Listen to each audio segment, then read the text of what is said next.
people wake up in the morning, they begin to think about their problems. Those problems are circuits of memories in the brain. Each one of those memories are connected to people and things at certain times and places. And if the brain is a record of the past, the moment they start their day, they're already thinking in the past. Each one of those memories has an emotion. Emotions are the end product of past experiences. So the moment they recall those memories of their problems, they all of a sudden feel unhappy, they feel sad, they feel pain. Now, how you think and how you feel creates your state of being. So the person's entire state of being when they start their day is in the past. So what does that mean? The familiar past will sooner or later be predictable future. So if you believe that your thoughts have something to do with your destiny, and you can't think greater than how you feel, or feelings have become the means of thinking, by very definition of emotions, you're thinking in the past. And for the most part, you're going to keep creating the same life. So then people grab their cell phone, they check their WhatsApp, they check their text, they check their emails, they check Facebook, they take a picture of their feet, they post it on Facebook, they tweet something, they do Instagram, they check the news, and now they feel really connected to everything that's known in their life. And then they go through a series of routine behaviors. They get out of bed on the same side, they go to the toilet, they get a cup of coffee, they take a shower, they get dressed, they drive to work the same way, they do the same things, they see the same people, they push the same emotional buttons, and that becomes the routine, and it becomes like a program.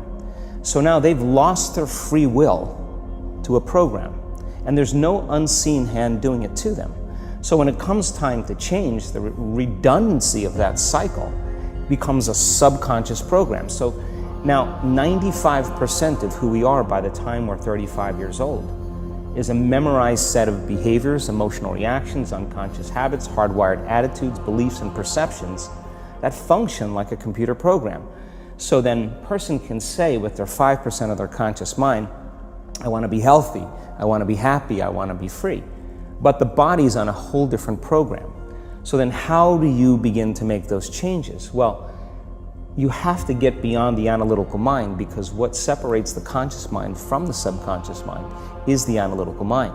And that's where meditation comes in, because you can teach people through practice how to change their brainwaves, slow them down. And when they do that properly, they do enter the operating system where they can begin to make some really important changes. So most people then wait for crisis or trauma or disease or diagnosis. They wait for loss, some tragedy to make up their mind to change. And my message is, why wait? And you can learn and change in a state of pain and suffering, or you can learn and change in a state of joy and inspiration. And I think right now, the cool thing is that people are waking up. Most people spend 70% of their life living in survival and living in stress. So they're always anticipating the worst case scenario based on a past experience. And they're literally, out of the infinite potentials in the quantum field, they're selecting the worst possible outcome, and they're beginning to emotionally embrace it with fear. And they're conditioning their body into a state of fear. Do that enough times, the body has a panic attack without you. You can't even predict it because it's programmed subconsciously. So people become addicted to the rush of those emotions, and they use the problems and conditions in their life to reaffirm their limitation, so at least they can feel something. So now when it comes time to change, you say to the person, why are you this way? Well, every time they recall the event, they're producing the same chemistry in their brain and body as if the event is occurring, firing and wiring the same circuits and sending the same emotional signature to the body. Well, what's the relevance behind that? Well, your body is your unconscious mind. In a sense, if you're sitting down and you start thinking about some future worst case scenario that you're conjuring up in your mind, and you begin to feel the emotion of that event, your body doesn't know the difference between the event that's taking place in your world, outer world, and what you're creating by emotion or thought alone. So most people then, they're constantly reaffirming their emotional states. So when it comes time to give up that emotion, they can say, I really want to do it. But really the body is stronger than the mind because it's been conditioned that way. So the servant now has become the master. And the person all of a sudden, once they step into that unknown, they'd rather feel guilt and suffering because at least they can predict it. Being in the unknown is a scary place for most people because the unknown is uncertain. You know, people say to me, well, I can't predict my future. I'm in the unknown, and I always say the best way to predict your future is to create it. Not from the known, but from the unknown. What thoughts do you want to fire and wire in your brain? What behaviors do you want to demonstrate in one day? The act of rehearsing them mentally, closing your eyes, and rehearsing the action. Rehearsing the reaction of what you want, or the action of what you want. By closing your eyes and mentally rehearsing some action. If you're truly present, the brain does not know the difference between what you're imaging and what you're experiencing in 3D world. So then you begin to install the neurological hardware in your brain to look like the event has already occurred. Now, your brain is no longer a record of the past. Now it's a map to the future. And if you keep doing it, priming it that way, the hardware becomes a software program. And who knows, you just may start acting like a happy person.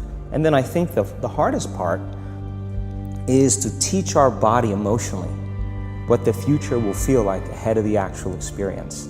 So what does that mean? You can't wait for your success to feel empowered. You can't wait for your wealth to feel abundant. You can't wait for your new relationship to feel love, or your healing to feel whole. I mean, that's the old model of reality, of cause and effect, you know, waiting for something outside of us to change how we feel inside of us. And when we feel better inside of us, we pay attention to whoever or whatever caused it. But what that means then is that from the Newtonian world is that most people spend their whole life living in lack, waiting for something to change out there. What do you mean the Newtonian world? Newtonian world is all about the predictable. It's all about predicting the future. But the quantum model of reality is about causing an effect. The moment you start feeling abundant and worthy, you are generating wealth. The moment you're empowered and feel it, you're beginning to step towards your success. The moment you start feeling whole, your healing begins. And when you love yourself and you love all of life, you'll create an equal. And now you're causing an effect. And I think that's the difference between living as a victim in your world, saying, I am this way because of this person or that thing or this experience. They made me think and feel this way. When you switch that around, you become a creator of your world, and you start saying, my thinking and my feeling is changing an outcome in my life. And now that's a whole different game, and we start believing more that we're creators of reality. And most people, when they have a thought, they just think that that's the truth. And I think one of my greatest realizations in my own journey was, just because you have a thought doesn't necessarily mean it's true. So if you think 60 to 70,000 thoughts in one day, and we do, and 90% of those thoughts are the same thoughts as the day before, and you believe that your thoughts have something to do with your destiny, your life's not going to change very much, because the same thought leads to the same choice leads to the same behavior creates the same experience, and the same experience produces the same emotion. And so then the act of becoming conscious of this process to begin to become more aware of how you think, how you act, and how you feel, it's called metacognition. And so then why is that important? Because the more conscious you become of those unconscious states of mind and body, the less likely you're going to go unconscious during the day, and that thought is not going to slip by your awareness unchecked, because it means to know thyself. The word meditation means to become familiar with. So as you become familiar with the thoughts, the behaviors, and the emotions of the old self, you're retiring that old self. As you fire and wire new thoughts and condition the body into a new emotional state, if you do that enough times, it'll begin to become familiar to you. So it's so important, just like a garden. If you're planting a garden, you got to get rid of the weeds. You got to take the plants from the past year and you got to pull them out. The rocks that sift to the top that are like our emotional blocks, they have to be removed. The soil has to be tenderized and broken down. We have to make room to plant a new garden. So primarily, we learn the most about ourselves and others when we're uncomfortable. Because the moment you move into that uncomfortable state, normally a program jumps in. When that program jumps in, it's because the person doesn't want to be in the present moment and engage it consciously. If you're not being defined by a vision of the future, then you're left with the old memories of the past, and you will be predictable in your life. And if you wake up in the morning and you're not being defined by a vision in the future, as you see the same people and you go to the same places and you do the exact same thing at the exact same time, it's no longer that your personality is creating your personal reality. Now your personal reality is affecting or creating your personality. Your environment is really controlling how you think and feel unconsciously, because every person, everything, every place, every experience has a neurological network in your brain. Every experience that you have with every person produces an emotion. So some people will use their boss to reaffirm their addiction to judgment. They'll use their enemy to reaffirm their addiction to hatred. They'll use their friends to reaffirm their addiction to suffering. So now they need the outer world to feel something. So to change then is to be greater than your environment, to be greater than the conditions in your world, and the environment is that seductive. So then, why is meditation the tool? Well, let's sit down, let's close our eyes, let's disconnect from your outer environment. So if you're seeing less things, there's less stimulation going to your brain. If you're playing soft music or you have earplugs in, less sensory information coming to your brain, so you're disconnecting from your environment. If you can sit your body down and tell it to stay like an animal, stay right here. I'm going to feed you when we're done. You can get up and check your emails, you can do all your texts, but right now, you're going to sit there and obey me. So then, when you do that properly, and you're not eating anything or smelling anything or tasting anything, you're not up experiencing and feeling anything, you would have to agree with me that you're being defined by a thought, right? So when the body wants to go back to its emotional past, and you become aware that your attention is on that emotion, and where you place your attention is where you place your energy, you're siphoning your energy out of the present moment into the past, and you become aware of that, and you settle your body back down in the present moment, because it's saying, well, it's 8 o'clock, you normally get upset because you're in traffic around this time, and here you are sitting, and we're used to feeling anger, and you're off schedule. Oh, it's 11 o'clock, and you usually check your emails and judge everybody. Well, the body's looking for that predictable chemical state.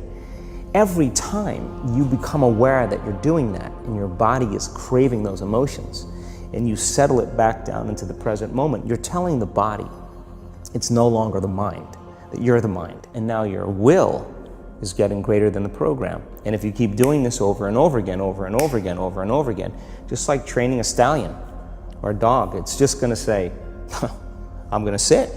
And the moment that happens, and the body's no longer the mind, when it finally surrenders, there's a liberation of energy. We go from particle to wave, from matter to energy, and we free ourselves from the chains of those emotions that keep us in the familiar past. And we've seen this thousands of times. In fact, we can actually predict it now on a brain scan.